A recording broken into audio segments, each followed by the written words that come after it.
오늘 사사기 20장 말씀은 이제 드디어 이 이스라엘 백성들이 이 레위인의 첩에 그 사건으로 인해서 다 같이 모인 그 장면이 나타나고 있습니다.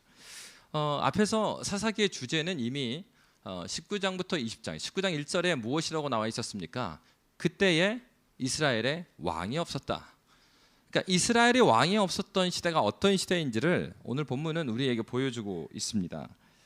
이들이 이제 미스바 총회로 모였습니다. 모인 규모를 보니까 칼을 빼는 사람이 40만 명이었다 이렇게 말하고 있습니다. 그런데 오늘 본문에 보면 베냐민 지파도 사실 이 레위인의 첩을 이 12개로 나누어서 보냈을 때 베냐민에도 보냈죠. 그러니까 12개로 나눠서 보낸 것이니까 베냐민 지파도 받은 것입니다. 그런데 오늘 말씀에도 보면 베냐민도 이스라엘 백성들이 모였다는 것을 들었다고 그랬어요. 그러나 그 미스바 총회에 이 베냐민 지파는 모이지 않았습니다. 어찌됐건 중요한 것은 그들이 이제 함께 모였습니다. 그리고 나서 미스바에 모여서 이제 그 모이게 된 것은 레위인의 사건 때문이기 때문에 레위인에게 어찌된 일인가 설명을 요구합니다. 6절의 말씀 보면 6절에서 레위인이 이렇게 답하고 있습니다. 6절, 내가 내 첩의 시체를 거두어 쪼개서 이스라엘 기업에 온 땅에 보냈나니 이는 그들이 이스라엘 중에서 음행과 망령된 일을 행하였기 때문이다 이렇게 말하고 있습니다. 그리고 앞에서 4절 5절에 설명하는 것을 보면 자신이 잘못했던 내용을 하나도 말하지 않아요. 사실은 5절에도 보면 기브아 사람들이 나를 치러 일어나서 밤에 내가 묵고 있던 집을 에워싸고 나를 죽이려 하고 내 첩을 욕보여 그를 죽게 했다 이렇게 말했잖아요. 근데 사실은 이 기브아 사람들이 베냐민 지파 안에 속해 있던 기브아 사람들이 이 나그네 된 이 레위인에 찾아와서 요구했던 건 레위인 자신이었습니다. 그리고 나서 그 집주인은 어떻게 했었습니까? 자기 딸과 그 첩을 내보낸다고 그랬어요. 그러자 레위인이 어떻게 했습니까? 자기 첩을 내보낸 사람은 자기 자신이었습니다. 그러니까 이 사건의 발단은 사실은 자기 책임을 빼놓을 수가 없어요. 그런데 불구하고 5절 6절의 말씀을 보면 레위인은 자기의 잘못은 전혀 없는 것처럼, 그리고 이 일은 왜 일어났다고요? 이스라엘 중에서 음행과 망령된 일을 행하였기 때문이다. 누가? 기브아에 있던 그 사람들이. 그래서 자기의 잘못은 다 빼버립니다. 근데 여러분, 오늘 본문에 보면 사실 정당한 판결을 하려면 어떻게 해야 됩니까? 이게 고소하는 사람이 있고 또 피고소인이 있다 그러면은 원고와 피고가 함께 모여서 자기의 입장을 다 말하고 그런 다음에 딱 재판이 진행돼야 되잖아요. 근데 오늘 본문에 보면은 사실상 그 베냐민 사람들, 특히 이 기브아 사람들은 아무런 답변이 없어요. 그러니까 베냐민 지파가 올라오지 않았기 때문일 수 있죠. 그러니까 이 전체 이스라엘이 함께 모인 것도 굉장히 특이한 일이거든요.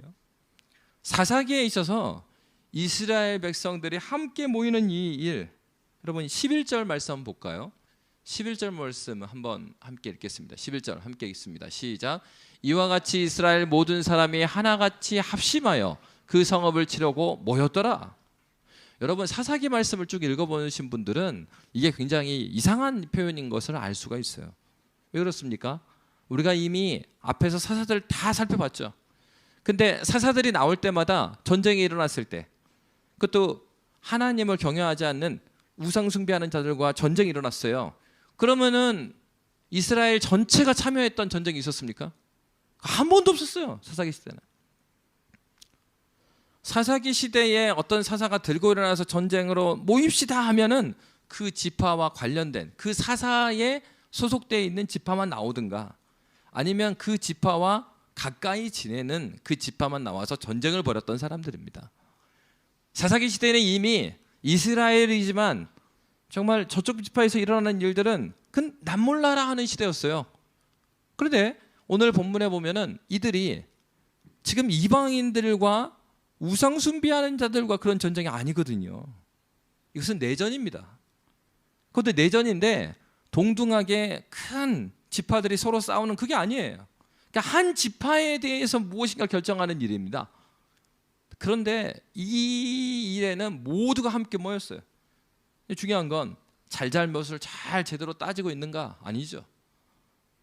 굉장히 고소했던 레위인의 입장에서 일방적인 얘기를 하고, 또 이스라엘 백성들은 이 얘기를 받고 10절 말씀입니다. 10절에 이렇게 말하고 있어요. 우리 아까 6절을 봤는데 10절 말씀 우리 함께 읽도록 하겠습니다. 시작. 우리가 이스라엘 모든 지파 중에서 100명에 10명, 1000명에 100명, 10,000명에 1000명을 뽑아 그 백성을 위하여 양식을 준비하고 그들에게 베냐민의 기브아에 가서 그 무리가 이스라엘 중에서 망령된 일을 행한 대로 징계하게 하리라 하니라. 결정을 내렸습니다. 결정을 내렸는데 누가 말한 대로 결정을 내린 거예요? 6절 말씀 띄워주세요. 6절에 이게 무슨 일이라 하니까 레위인이 말했죠. 이는 그들이 이스라엘 중에서 음행과 망령된 일을 행하였기 때문이다. 이게 잘잘못을 잘 따져본 게 아니라 레위인이 하는 얘기 그대로 그들이 함께 결정해서 한 지파를 전쟁을 일으키러 나가는 것입니다. 모이는 것도 굉장히 레위인 중심으로 모였고, 그래서 그 일이 어떠한가에 대한 구분도요 너무나 한쪽에 기울어진 얘기입니다. 그리고 그 내용 자체는 만약 그러니까 이 레위인이 말했던 내용, 또 이스라엘이 함께 결정했던 내용, 그 내용이 무엇이었습니까? 이스라엘 중에서 음행과 망령된 일을 행했다. 근데 이들이 총회로 모였죠. 여러분, 총회로 모였다는 것은, 이스라엘 백성들이 총회로 모이는 것은 자기들의 이름으로 모이지 않습니다. 이스라엘이 함께 모이면 그 모임의 자리에 하나님께서 함께 하시겠다고 그랬어요. 주의 이름으로 함께 모입니다. 어떻게 보면 역사 가운데 십자군 전쟁과 같은 그런 거죠. 그러니까 예수의 이름으로 전쟁을 일으키는 거예요. 그러나 알고 보면은 예수의 영광을 위해서 이 전쟁을 벌이는가? 전혀 그렇지 않죠. 그러니까 오늘 본문도 마찬가지입니다. 이들이 함께 모였어요. 그런데 하나님의 입장에서 생각해보자 이거예요. 이들이 뭐라고 말했습니까? 베냐민에 있었던, 베냐민 기브아 땅에 있었던 그 사람들을 보고 뭐라고 그랬어요? 이스라엘 중에서 음행과 망령된 일을 행했다, 이렇게 말하는데, 사사기에서 이스라엘 중에서 음행과 망령된 일을 행하는 사람들은 누구예요? 이스라엘 사람들입니다. 자신들이 사사기 시대에 하나님께서 맡겨주신 그 땅에 믿음을 가지고 우상을 따르는 게 아니라, 세상의 정신을 따르는 게 아니라 그리스도 예수, 우리 신앙생활 마찬가지잖아요. 하나님 아버지의 뜻이 나의 기쁨이다 하고 신앙의 싸움을 싸워가는 것이 그 땅에서 했어야 될 일들이에요. 그러나 그들은 신앙의 싸움을 더 이상 하지 않습니다. 하나님께서 함께 모였습니다. 자기 백성들이 모였잖아요, 총회로. 그것을 지켜보시는 하나님 아버지의 마음을 생각해보자 이거예요. 그들이 어느 한 지파의 어느 동네의 사람들이 이들이 음행과 망령된 자들이다 이렇게 말하고 했을 때, 그것을 들으시는 하나님의 입장에서는 어떤 마음이 들었겠냐 이거예요. 너희가 한 그 사람들을 정죄하고 있는데 정작 그들뿐만 아니라 너희들도 그러한 자들이라. 근데 그들은 기브아에 있던 그 사람들을 정죄하는 데 있어서는 함께 한 마음이 되었습니다. 그리고 함께 베냐민에게 나아갑니다. 12절부터 14절은 이제 이렇게 이스라엘 백성들이 결정을 하고 그들에 가서 대화를 하는 장면입니다. 12절부터 14절의 말씀 한번 읽도록 하겠습니다. 함께 읽겠습니다. 시작.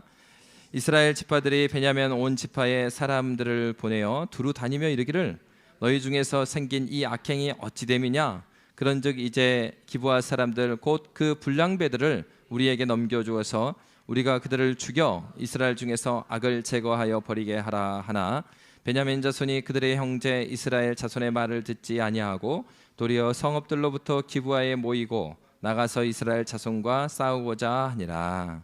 아멘. 여러분, 이제 베냐민과 이스라엘의 전쟁이 시작됩니다. 베냐민은 듣지 않습니다. 이 규모를 보면 베냐민 자손은 15절에 보니까 26,000명이 모였다고 했고요. 그 다음에 왼손으로 물매를 던진 사람이 700명이 모였대요. 그러니까 베냐민 지파가 모인 사람은 32,000명이 모인 겁니다. 그러니까 앞에서 이스라엘 백성들은 몇 명이라고 그랬어요? 40만이 모인 겁니다. 근데 이것은 사실은 전쟁을 벌일 만한 일은 아니죠. 규모가 상대가 안 되는 10분의 1이 안 되잖아요. 40만하고 32,000이 싸우는데, 그러니까 이것은 자기 동족을 향해서 이렇게 싸울 일은 아니죠. 근데 이들이 그 와중에 함께 모여서 하나님께 기도합니다. 묻습니다. 자, 18절 말씀부터 우리 18절 말씀 함께 읽도록 하겠습니다. 시작. 이스라엘 자손이 일어나 베델에 올라가서 하나님께 여쭈어 이르되 우리 중에 누가 먼저 올라가서 베냐민 자손과 싸우리까 하니 여호와께서 말씀하시되 유다가 먼저 갈지니라 하시니라. 아멘.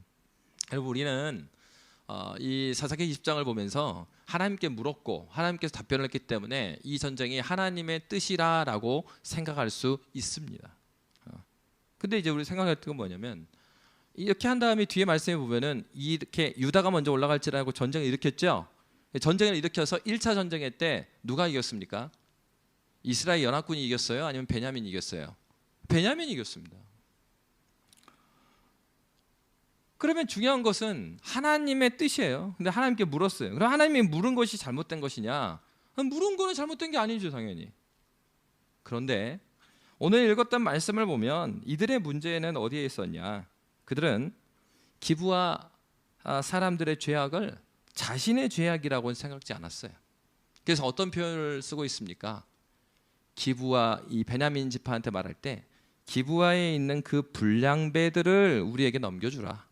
그들을 죽이면 일 다 끝난다고 얘기한 거예요. 여러분, 우리는 종종 이렇게 행동할 때가 많습니다. 우리가 기도하고 막 이렇게 사람들하고 생활할 때 어떤 자신이 생각할 때 죄악된 일이고 이건 아니라고 생각할 때 우리가 형제들에게 저주를 퍼붓는 경우가 있어요. 물론 힘든 가운데서 그렇게 기도할 수도 있습니다. 그러니까 다윗도 막 기도할 때 보면은 주여 저 원수들을 뭐 이렇게 하잖아요. 근데 여러분, 시편의 탄식시를 잘 보세요. 시인들이 자기의 삶에서 탄식이 나오는 얘기들을 막 하나님께 부르짖어요. 그러니까 하나님, 이게 말이 되는 일입니까? 의인들이 이렇게 고난을 받는 게 말이 됩니까? 이렇게 말하거든요. 그런데 탄식시는요, 거기 그렇게 해서 저주로 끝나지 않아요. 탄식시의 시작은 하나님 어떻게 의인에게 이렇게 고난을 주십니까? 그 하나님한테 호소하기도 하고, 그리고 저 원수들을 저주하는 내용도 있어요. 그러나 시편의 많은 탄식시들은 마지막까지 그렇게 끝나지 않아요. 그 많은 기도 가운데 그는 그 중간에 어떤 말씀이 나와요? 내가 하나님 아버지의 마음을 알았습니다. 내 안에 발견하지 못한 그 죄악들을 내가 보게 됩니다. 그러면서 그가 회개해요. 처음에는 자기의 억울함의 마음이 가득 차 있어요. 그러니까 하나님께 호소하는 가운데 하나님 아버지의 마음으로 그 마음이 바뀌어가는 거예요. 여러분, 기도는 무엇입니까? 기도는 쉽게 말해서 하나님의 말씀에 대한 복창이다 그랬어요, 신앙의 선배들이.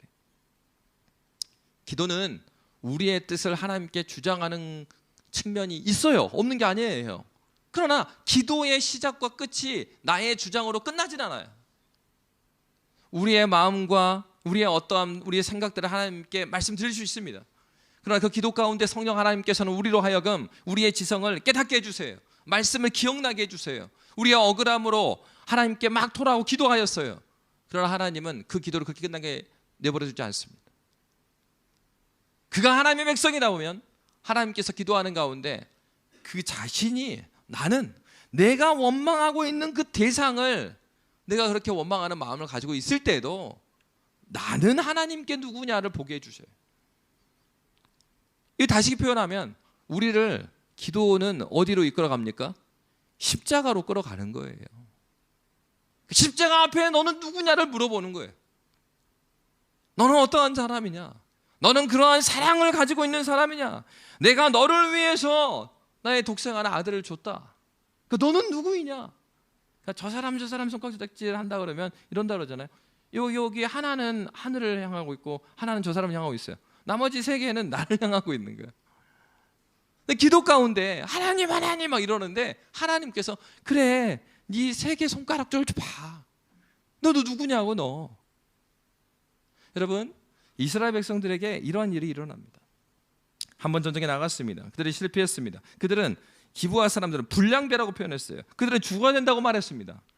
그리고 두 번째는 무엇입니까? 이 전쟁을 하나님의 영광을 위해서 하는 것 같지만 그들의 영광은 하나님의 영광이 아니라 누구를 영광을 위해서요? 우리를 위해서 하고 있는 거예요. 누구를 위한 전쟁인가 물어봤어야 돼요.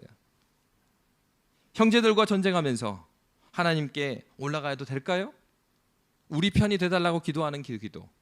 그 기도가 얼마나 어리석은 것입니까? 그러니까 어떤 목사님 우스갯소리 했잖아요. 세상에서 가장 이 기도와 관련해서 어려우신 분은 하나님입니다. 그래서 이 친구도 이렇게 기도하고 이 친구도 이렇게 기도하는데 서로 자기가 이기겠다고 기도하는데 하나님이 다 가족이잖아요. 자녀예요, 자녀. 누구 편 들어줘야 되나? 그 기도는 그 기도 자체가 바르지 않는 기도죠. 그러니까 하나님의 영광이 아니라 자신들을 위한 기도였던 거예요. 중요한 건 무엇일까요? 이들이 먼저 모였어서 이 레위인이 그렇게 말했다 하더라도 중요한 거는 그러면은 베냐민 지파의 기브아 사람들 입장을 들어봤어야 되죠. 안 들어봤다 칩시다. 안 들어봤다 하더라도 먼저 그들이 함께 모여서 했어야 되는 것은 하나님 아버지께 회개했어야 됐어요. 왜요? 이스라엘 백성 안에 이 일이 일어났다는 것 자체가 비극이잖아요. 그런 나라로 부른 적이 없는데, 하나님께서 하나님 나라 백성들을 그런 백성으로 부른 적이 없는데 그 백성들 안에 이러한 어려움들이 있는 것이에요. 이 자체가 그러니까 누구를 정죄하기 이전에 하나님께서 세워진 공동체가 이미 깨져버린 거잖아요. 그 깨져버린 거 누가 기뻐하겠습니까? 하나님이 기뻐할 일인가요? 하나님의 백성인 그들이 기뻐할 수 있는 일인가요? 이것은 그리스도인이 진리와 사랑으로 하나됨을 너무나 싫어하는 사탄이나 좋아할 얘기예요. 우리 이 본질을 기억해야 되는 거죠. 전쟁을 왜 해야 됩니까? 물어야 돼요. 하나님, 이 엄청난 일이 이스라엘 백성에 일어났습니다. 하나님, 우리가 전쟁으로 나가야 되는 것입니까? 아니면은 이 일에 대해서 더 자복하고 회개하는 길을 가야 되겠습니까? 거기서부터 물었어야 돼요. 근데 처음에 기도했던 제목이 무엇입니까? 하나님, 누가 먼저 올라갈까요? 뭘 물어본 겁니까? 전쟁의 방법을 물어본 거예요. 우리가 인생을 살아갈 때 신앙의 생활을 해 나갑니다. 우리는 많은 선택을 해야 돼요. 인생을 살아갈 때 많은 선택지 가운데 있습니다. 근데 우리가 그럴 때가 많아요. 하나님이 이 길을 걸어가야 되겠습니까? 걸어가지 않아야 되겠습니까? 그걸 물을 때는 뭐와 관계되어 있습니까? 하나님의 뜻을 알고 싶은 거잖아요. 그러면 하나님의 뜻은 뭐와 관계되어 있어요? 내가 누구냐와 연결되어 있는 거 아닙니까? 내가 하나님의 자녀니까 하나님의 뜻 물어보는 거잖아요. 그러면 하나님의 뜻 가운데서 나는 누구이고, 그렇다면 내가 나의 첫 번째 프라이어리티가 어디 있어요? 내 첫 번째 우선순위, 나의 정체성의 프라이어리티 첫 번째, 그 신자예요. 신자. 어디 사장, 어디 부장이 아니고 내 첫 번째 프라이어리티는 신자라고. 신자 그리스도인. 나를 이 영국땅에 그리스도인으로 먼저 부르셨지 내가 여기 직장인으로 먼저 불렀습니까? 아니에요. 그 착각하면 안 됩니다. 하나님께서 이 세상에 우리를 태어나게 하신 이유가 무엇입니까? 하나님 나라 백성으로 부르신 거예요. 이 우선순위가 틀어져 버리면 그 다음 나머지는요, 첫 단추가 틀어졌기 때문에 나머지는 다 쓸데없는 기도가 되는 거예요. 이 백성들이 전쟁을 하려면 뭘 물었어야 돼요? 하나님! 자기들이 입술로 말했잖아요. 이게 어떻게 이런 음행이 이 이스라엘 백성이 일어날 수 있습니까? 그건 무슨 얘기예요? 우리가 하나님 나라 백성인데 이 나라 백성이 이럴 수 있습니까? 그거 물었던 거잖아요. 그러니까 우리가 누구냐를 봤어야 되는 거죠. 그러면은 신자도 마찬가지입니다. 이 세상을 살아갈 때 많은 선택지가 있어요. 그 선택하기 전에 먼저 물어야 돼요. 나 누구냐? 하나님 앞에서 내가 누굽니까, 주님? 하나님의 언약의 백성이라면서요. 하나님의 백성이라고 하잖아요. 그러면 내가 하나님의 백성으로서 그러면 어떤 선택을 해야 됩니까? 이렇게 가야죠. 근데 반대로 갑니다. 선택할 때 묻지 않아요. 그리고 다 자기가 선택해요. 세상 관점으로 막 흘러가는 게 뭐 좋은 게 좋은 거다. 그래서 선택하고 다 갑니다. 그 문제가 생기면 그때 하나님께 기도해요. 하나님, 이렇게 살게 하셔놓고, 선택할 때 자기가 선택해놓고는 그때는 하나님 핑계 대며, 하나님이 이렇게 하라고 해놓고 이 문제 일어났는데 그 어떻게 합니까? 이 첫 단추를 다시 잘 끼워야 되죠. 이 전쟁 하나님께 하라고 했습니까? 그러면 여러분, 하나님께 방법을 물었는데 하나님께서는 노라고 답하지 않았고요, 방법 물어봤는데 답을 해주셨습니다. 그리고 그들이 1차 전쟁 때 많은 사람이 죽었어요.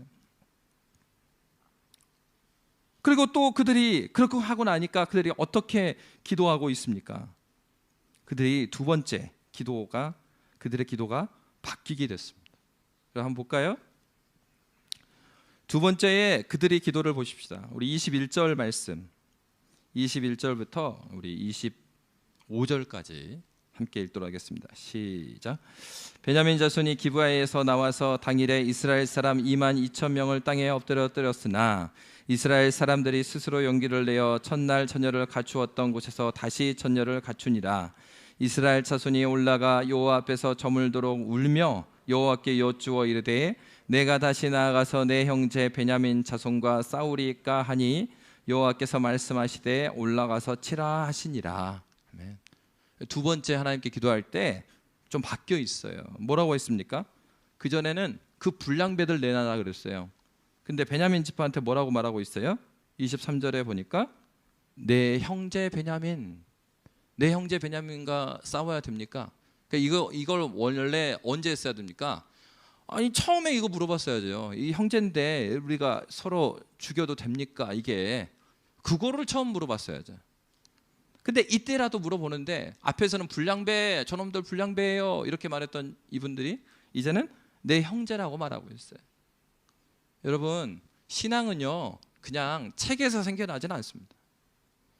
여러분이 하나님 말씀을 들었으면 그 말씀을 여러분의 삶 가운데 순종하는 현장이 없는 사람은 평생 어린아이와 같이 자라는 거예요. 근데 평생 애기, 그건 문제 있죠. 그거는 병이 있으니까 안 자라는 거잖아요. 그건 문제 있는 겁니다. 그러면 어린아이와 같은 신앙생활을 안 하려면요 그 말씀으로 자라는 삶의 현장이 있어야 된단 말이에요. 그러니까 삶의 현장에서 우리가 하나님 말씀에 순종하는 그 현장에서 이런 일이 있어요. 처음부터 막 하나님 앞에서 성숙함으로 되는 사람 그래서 아무도 없어요. 그러니까 여러분, 자녀들이 그 대학을 앞두고 무슨 뭐 조그만 문제 있잖아요. 여러분이 같이 기도해 주셔야 되는 이유가 이거에 여기 있는 거예요. 어렸을 때 아이가 기도의 과정도 거치지 않고 모든 것을 자기가 고민하지 않아요. 근데 부모가 다 해결해 주는 거예요. 이 아이가 갑자기 대학교 가면은 이제 여기 홍콩에 있으면 조금 더 같이 있겠죠. 그런데 아예 타지를 떠나는 거예요. 갑자기 먹는 것부터 사는 것부터 해서 많은 것들을 자기가 다 결정해야 돼요. 대학교 가면 막 챙겨줍니까? 뭐 한국에 그런 부모도 있다 하더라고요. 수강 신청까지 다 안내해 주는 부모님. 제가 볼 때는 굉장히 문제가 있는 것 같아요. 아이가 독립적으로 살아갈 수 있는 아이로 만들어주는 거 우리 역할이지 얘 평생 끼고 사는 게 문제가 아니에요. 그럼 여러분 그렇게 되면 어떻게 됩니까? 우리가 애들보다 더 오래 살아야 되는 문제가 생겨요. 불가능하죠. 그러니까 이 아이가 그 앞에서 성실하게 자라갈 때는 이런 실수가 있다고요. 우리가 하나님 말씀에 순종하고 살아가는 삶의 현장이 있으면 때로는요 앞뒤가 바뀐 기도가 있고 그것으로 인해서 혼나는 경우가 있어요. 그래도 감사한 건 이스라엘 백성이 그렇게 한번 넘어지고 나니까 기도가 바뀌잖아요. 근데 하나님께서 그렇게 묻는 그들에게 여호와께서 말씀하시되 올라가서 치라라고 말씀하십니다. 그러니까 여러분 이거 잘 보셔야 됩니다. 이제 뒤로 가면 또 베냐민에 대한 얘기 또 나오거든요. 다음 주에 가면. 그러니까 지금 앞에서는 누가 혼나고 있어요? 이스라엘 연합군이 지금 혼나고 있는 거예요. 뭐 앞에 뒤에 말씀 보면 뒤에 가면 누가 또 혼납니까? 베냐민 지파가 혼나죠. 이게 무슨 얘기겠습니까? 하나님께서 막 이 싸움을 전쟁을 주도하고 있는 이스라엘 연합군도 그렇게 예쁘지 않습니다. 그들이 이 음행과 이 망령된 일이 어떻게 이스라엘에 일어날 수 있습니까? 라고 말을 했는데 그들이 누구라는 얘기예요? 너희 전체 다 그런 사람들이야. 너희들 다 지금 매맞아야 돼. 그러니까 하나님 입장이 이거란 말이야. 근데 어떻게 기도하는 거예요? 우리가 기도할 때 그런단 말이에요. 하나님 이거는 꼭 돼야 되겠습니다. 그 저를 이 홍콩 땅에 보냈으니까 이거 돼야죠. 그 하나님 이렇게 해주셔야죠. 그 마땅한 걸로 생각하거든요. 근데 때로는 하나님께서요 그 백성들이 매맞는 게 하나님의 뜻인 거예요. 오늘 본문에서의 하나님의 뜻은 무엇이겠어요? 기도 응답해 주셨잖아요. 하나님의 기도 응답은 너희가 모두 다 자복하고 회개하는 겁니다. 다 매맞는 거예요. 그러니까 여러분 이렇게 생각하시면 안 돼요. 그리스도인들이 잘 나가는 거는요 내가 원하는 대로 기도했더니 그 기도가 응답되는 거 그래서 잘 나가는 거 아닙니다. 그거는요 저 무당도 그렇게 하라고 그래요. 그거 이루어지길 원해? 그러면은 값을 치러야지. 이번에 큰 구슬 한번 해야 되겠어. 아, 얼마든지 다 되겠다고. 이게 무당들이 하는 거죠. 다른 종교 그렇게 해요. 네 소원을 이루어지게 하려면 대가를 지불해라. 그래서 거기서 잘 되는 건 뭐죠? 내 소원이 이루어지는 것이 잘 되는 것입니다. 하나님을 모르는 자들의 모든 우상이 동일해요. 모든 우상들이 해주는 건 네 소원 이루어주겠다는 거예요. 내가 잘 되는 것입니다. 근데요, 신앙은 그게 아니에요. 신앙은 내가 잘 되는 게 아닙니다. 이스라엘 백성들이 북이스라엘과 남유다가 망할 때 거짓 선지자와 참된 선지자 있었어요. 거짓 선지자 뭐라고 말합니까? 걱정하지 마라. 우리나라 잘 될 거야. 잘 될 거야. 잘 될 거야. 다 거짓말이었죠. 백성들의 소원은 뭐였죠? 나라 안 망하는 것이었습니다. 예레미야가 왜 맞고 감옥에 갇혔어요? 하나님의 뜻을 전하니까. 왜? 예레미야가 그랬거든요. 처음에 회개하라고 그랬다가 회개하지 않으니까 야, 하나님의 뜻은 망하는 거야. 그러니까 더 이상 독립운동 같은 거 할 생각하지 말고 그냥 항복해. 이게 하나님의 뜻이야. 그러니까 그 사람들 볼 때는 완전 매국노예요. 감옥에 쳐놓고 막 매질을 합니다. 신앙은 우리가 좋아 보이는 것들이 이루어지는 것이 신앙이 아닙니다. 그거 우상 섬기는 거죠. 교회에 있는데 우상 숭배하는 거예요. 신앙은 하나님의 뜻이 이루어지는 것이 나의 기쁨이 되는 거예요. 여러분 찬양 많이 하잖아요. 나 주님의 기쁨 되게 원하네. 그때 찬양할 때는 막 손 들고 은혜롭게 막 찬양해. 근데 삶의 현장에 가면은 근데 하나님 이거는 아니지 않습니까? 그럼 내 뜻이 이루어지길 원해. 뭐가 없는 겁니까? 예배는 있어요. 공적인 예배는 있는데 내 삶의 현장, 예배 현장에 없는 거예요. 말씀을 순종하는 순종의 현장이 없는 겁니다. 그러니까 어떻게 했어요? 요만큼 싸움에서 싸움을 이겨보지 않은 사람이 어떻게 그 조금 더 큰 싸움을 이겨요? 그러니까 아무리 어려도 이 초등학교 아이여도 이 아이의 믿음 수준에서 싸울 수 있는 신앙의 싸움을 잘 귀담아 들어줘야죠. 그리고 같이 기도해 주는 거예요. 그래, 하나님의 뜻이 뭘까? 아이한테 하나님의 뜻에 대해서 생각해 보자. 기도를 바꿔주고, 그리고 함께 기도해 주면서 하나님께서 이루어진 일을 다시 돌이켜보고, 그럴 때 이 아이가 어리지만 야, 정말 우리 아빠와 엄마와 함께 기도했는데 정말 하나님께서 이렇게 이루어 주셨구나. 그러면서 기뻐하는데 뭘 기뻐합니까? 내 잘못된 기도가 시작된 게 아니라 내가 잘못된 기도를 했으나 우리 엄마 아빠가 바른 기도로 고쳐주고 하나님의 뜻을 위해서 기도했더니 하나님께서 이렇게 친구와의 관계를 회복해 주셨네. 어른들이 볼 때 아무것도 아니죠. 어른들이 쉽게 그렇게 말하잖아요.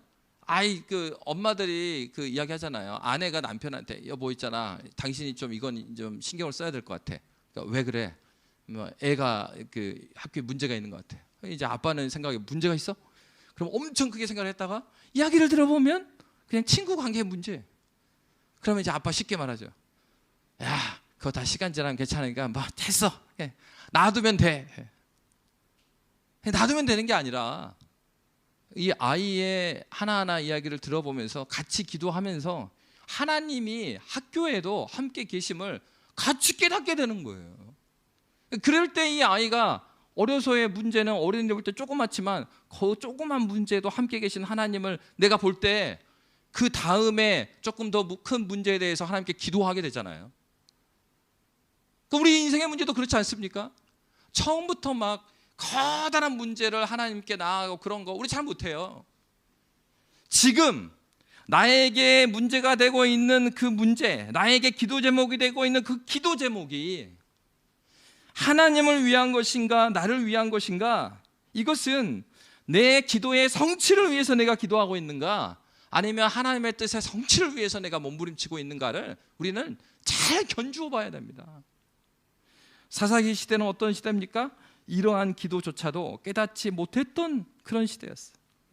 이스라엘에 다시 하는 기도, 그의 넘어지고 나서의 기도 바뀌어져 있습니다. 기도가. 그래서 여러분, 하나님의 응답이 기도자의 승리를 보장하지 않는다는 것을 기억하시기 바랍니다. 여러분의 기도 제목이 다 이루어지는 것이 하나님의 뜻은 아닙니다. 기도자는 기도자의 소원의 성취가 아니라 하나님의 뜻의 성취의 방향으로 응답된다는 것을 기억하셔야 돼요. 그래서 때로는 내가 기도했던 기도 제목이 이루어지지 않았을 때 그거 생각해야 됩니다. 내 뜻은 이루어지지 않았지만 하나님의 뜻은 이루어졌는가를 생각해 보셔야 돼. 만약 내 뜻은 이루어졌지 않았지만 하나님의 뜻이 이루어졌다면 그것으로 기뻐할 수 있는 것이라면 성숙한 그리스도인이죠. 왜? 하나님 아버지의 마음을 품은 자죠. 이사야 55장 11절은 이렇게 말하고 있습니다. 이사야 55장 11절 함께 읽겠습니다. 시작. 내 입에서 나가는 말도 이와 같이 헛되이 내게로 되돌아오지 아니하고 나의 기뻐하는 뜻을 이루며 내가 보낸 일에 형통함이니라. 아멘. 하나님께서는 그의 뜻을 반드시 이루시는 하나님이십니다. 그들은 하나님께 묻는 신앙이 있었어야 됐죠. 중요한 건 잘 보면 죽은 사람들의 숫자가요, 이스라엘 백성들이 이 전쟁으로 인해서 죽은 숫자가 있어요. 1차 전쟁 때 22,000명이 죽습니다. 2차 전쟁 때 18,000명이 죽어요. 몇 명이 죽었어요? 4만 명이 죽었습니다. 40만에서 4만 명이 죽었어요.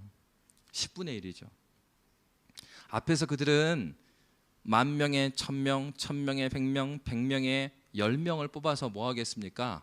음식물 이렇게 서포트하고 그렇게 전쟁 준비를 했어요. 10의 1조를 뽑아갖고 그들로 하여금 전쟁을 잘할 수 있고 전쟁 준비를 시켰는데 결국 하나님께서 결과적으로 보여준 게 뭡니까? 그 10분의 1 다 죽은 겁니다. 11조 10분의 1은 뭘 의미하죠? 내게 있는 모든 것이 하나님의 것이라는 그런 의미를 갖고 있죠. 결국 10분의 1이 죽었지만 무슨 얘기예요? 이 10분의 1이 죽었을 때 이스라엘이 깨달았어야 돼요. 10분의 1이 죽었다는 건 누가 전체가 다 죽은 거예요. 우리 전부 다 죽었다라는 것을 깨달아야 돼요. 이게 하나님의 뜻이라는 것을 깨달았어야 돼요. 하나님은 그들로 하여금 이렇게 전쟁의 패배가 의미가 무엇인지를 깨닫기를 원하시죠. 이스라엘 백성 전체에 대한 하나님의 징계가 지금 이루어지고 있다는 사실을 깨달았어요. 그러면 이들이 했어야 되는 건 뭐예요? 당장 스톱하고 뭐 해야 됩니까? 하나님께 각성하고 회개했어야 돼요. 하나님께서는 우리를 버리신 분이 아니기 때문에 지금도 우리가 기도하는 여정 가운데 신앙생활을 해나가는 가운데 이러한 일이 있습니다. 있을 때 그때 다 스탑하고 하나님께 돌아와야 합니다. 하나님께 기도해야 합니다. 하나님을 붙들어야 됩니다. 기도는 무엇일까요? 진정으로 기도하는 사람은 기도하는 가운데 성령의 인도하심을 따라 기도한다라는 것은 방언하고 통변하는 것이 성령의 인도하심을 따라서 기도하는 게 아니에요. 그는 은사일 뿐입니다. 통변하는 사람도 있고 방언하는 사람도 있어요. 은사가 중요한 게 아니라 그 기도를 통하여서 기도의 중심이 바뀌게 돼요. 주변적인 문제를 가지고 그 관심을 가지고 기도를 시작했는데 하나님의 인도하심을 따라 기도하다 보면 본질적인 문제를 붙들고 몸부림치는 자신을 발견하게 돼요. 여러분 기도하고 계십니까? 기도한다면 기도의 시작은 주변적인 문제로 시작할 수 있습니다. 그러나 기도하는 가운데 주변적인 문제에 머무르는 것이 아니라 하나님 아버지의 마음, 하나님 아버지의 뜻에 가까이 가시길 바랍니다. 이런 측면에서 어느 목사님이 이렇게 말했어요. 기도는 우리의 관심을 기독교의 본질로 이끄는 안내서이다. 그래서 기도하지 않고는 내 심령 가운데 있는 많은 불순물들을 보지 못해요. 이렇게 말씀 들었으면 말씀을 가지고 기도하셔야 된다 이 말이에요. 내 은혜 받았으면 은혜 받은 것이 정말로 살아있는가 순종해 가고 순종의 현장을 위해서 또 기도하고 그러면서 본질을 잃지 않고 이 한 주를 하나님 앞에 살아가게 몸부림쳐 나가는 겁니다. 그럴 때 하나님께서 하나님의 뜻을 내 삶의 현장에 세워주시는 거예요. 기도의 응답은 하나님의 뜻으로 안내하기 위한 응답이었습니다. 여러분 이사야 14장 24절은 이렇게 말하고 있어요. 우리 함께 읽도록 하겠습니다. 함께 읽겠습니다. 시작. 만군의 여호와께서 맹세하여 이르시되 내가 생각한 것이 반드시 되며 내가 경영한 것을 반드시 이루리라. 아멘. 바로 이러한 것이기 때문에 예수님께서 어떻게 기도하셨습니까? 마태복음 26장 39절은 이렇게 말하고 있습니다. 함께 읽겠습니다. 시작. 조금 나아가사 얼굴을 땅에 대시고 엎드려 기도하여 이르시되 내 아버지여 만일 할만하시거든 이 잔을 내게서 지나가게 하옵소서. 그러나 나의 원대로 마시옵고 아버지의 원대로 하옵소서 하시고. 아멘. 신자의 최고의 영광은 하나님께서 나를 주님의 도구로 써주시는 거예요. 하나님의 영광을 이루어지는데 내가 쓰임을 받는다면 얼마나 감사한 일입니까? 내 때에 무엇인가 영광이 드러나지 않는다 하더라도 내가 그러한 징검다리가 될 수 있다면 그것으로 만족할 수 있는 그러한 신앙인, 내가 하나님 앞에서의 작은 도구라도 쓰임 받는 것 자체가 하나님 너무나 감사합니다. 어떤 선교사님은 어땠습니까? 평생에 선교지에서 복음을 전했지만 아무도 전도하지 못했어요. 그러나 그 인생이 아무 의미가 없고 허무한 인생이었을까요? 수많은 선교사님들이 이 조선 땅에 와서 자기의 목숨을 버렸어요. 선교사님들이 다 사역을 잘했는가? 안 그렇습니다, 여러분. 그럼 선교사님들이 다 도덕적으로 뛰어나는가? 안 그래요, 여러분. 어떤 선교사님들은 조선 사람들하고 같이 밥을 안 먹었어요. 왜? 너무 지저분하니까. 인종적인 편견, 문화적인 편견 굉장히 많았어요. 그럼에도 불구하고 그들이 예수 그리스도의 그 심장을 안고 아버지의 마음을 안고 이 땅에 왔어요. 많은 선교사들의 초창기에 이 질병 있잖아요. 한국 땅에 있는 질병에, 풍토병에 의해서 많이 돌아가셨단 말이에요. 복음을 제대로 전하지도 않고 돌아가신 분 많아요. 그럼 여러분 얼마나 의미 없게 보여지겠어요. 그러나 하나님께서는 바로 우리 눈에 볼 때 의미 없는 많은 죽음들을 통해서 우리가 여기 있게 하신 거예요. 전 세계적으로 한국과 같은 나라가 어디 있습니까? 세상의 눈으로 봐도 한국은 놀라운 나라예요. 유일한 나라잖아요. 폐허가 됐던 나라가 이렇게 된 나라는 세상에 하나밖에 없잖아요. 교회는요, 복음에 대해서 하나도 모르고 천주교가 먼저 들어왔을 때 100년 동안 천주교인을 잡아 죽이던 나라였어요. 그런 나라가 이제는 전 세계적으로 기독교하며 한국을 빼놓을 수 없는 나라가 됐습니다. 물론 짧은 기간에 성장해온 가운데 많은 우리 숙제들도 안고 있어요. 그러나 놀라운 것은 무엇입니까? 하나님 앞에 우리가 생각할 때 수도 없이 의미 없게 청년의 피를 흘려버렸다고 생각하는 수많은 사람들을 통해서 우리는 여기 있는 것입니다. 여러분, 우리의 삶은 우리 눈에 보일 때 열매가 있다 없다고 해서 그 사람의 의미와 그 사람의 가치가 정해지지 않습니다. 중요한 것은 하나님께서 나를 보내주신 그 자리에 하나님의 사람으로 서 있는 거예요. 내 뜻이 아니라 하나님의 뜻이 이루어지기를 위해서 오늘도 몸부림치는 그 인생, 하나님께서 주목하고 계십니다. 하나님께서 길을 내셔요. 어떤 사람에게 길을 내십니까? 내 뜻을 주장하는 그 사람 말고 하나님의 뜻이 내 기쁨이 되는 사람을 통해서 주님은 주의 일을 행하십니다. 어느 길을 가기를 원하십니까? 우리는 어느 길을 가야 할까요? 주변적인 것이 아니라 본질적인 복음의 은혜에 더 깊이 나아가길 원합니다. 주님께서 그것을 위해서 저와 여러분을 이 교회에 부르셨습니다. 이 시간에 함께 기도하고 하나님께 나아가겠습니다. 말씀을